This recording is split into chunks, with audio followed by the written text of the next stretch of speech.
दिदी बहिनीहरू अलिकति दाजु खै आमा यस्ता पछाडि गीत गाउँदैछन् ल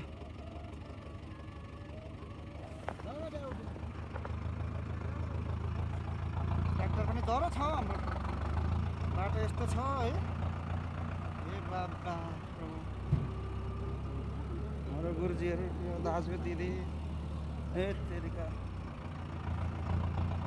स्याउ खानाको माथि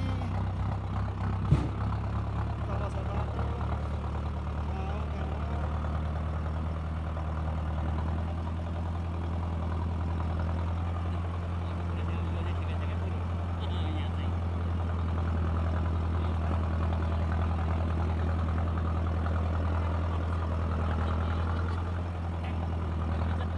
यस्तो छ हाम्रो यात्रा आजको